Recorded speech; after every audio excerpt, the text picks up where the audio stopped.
Welcome to week 4. Nearly 30 years ago, when a friend of mine entered seminary, he bought a copy of the then quite new 1979 Book of Common Prayer. I glanced over at the one on my shelf, and in the margin he wrote, "So many choices," with a whole bunch of exclamation marks after it. That's the way the traditional Episcopal liturgy looks to those of us for whom it is the most natural, wonderful way of worshiping that we can imagine. The prayer book is full, it's rich with all kinds of nuances. You make a tiny change and it changes the meaning enormously.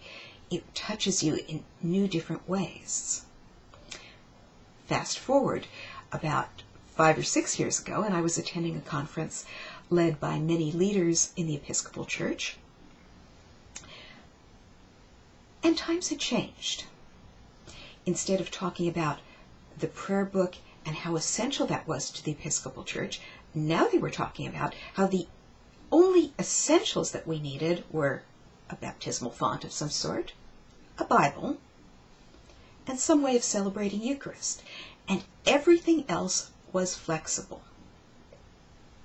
It's a huge change. And not all the people there were comfortable with that idea. Some of them really felt the need for stability, tradition. This is the way God had spoken to them. This is the way God is honored. And some, on the other hand, felt enlivened by the idea of being able to make all these changes. Well, what had led to this enormous change over a 25-year period?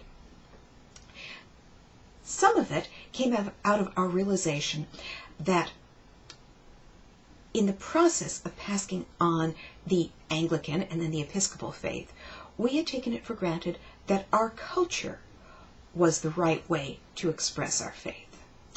And it was dawning on us that that kind of cultural elitism was not appropriate, that it was just as valid to go and have Polynesian art if you're in Polynesia, and African dance if you're in Africa, and you could translate the words of the prayer book not literally, but take the concepts, the meaning, interpret it in ways that make sense to the community, and come out with the New Zealand Book of Prayer. So out of this awareness of the importance of cultural sensitivity, we stopped recognizing that as Americans, we really are trying to form a single country, a single culture, with variants, with gradations, and yet together in some way. And it became a free-for-all. The idea was anything that brings people to Christ, that makes worship available to them, that is acceptable. That works within the Episcopal structure. So you had the traditional, sometimes even the more than traditional, going back to previous prayer books. You had the contemporary worship service.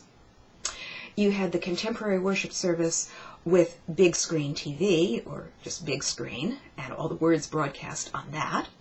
You had the worship services that abandoned the reading of Scripture entirely in favor of studying God through more modern videos, movies, things like that.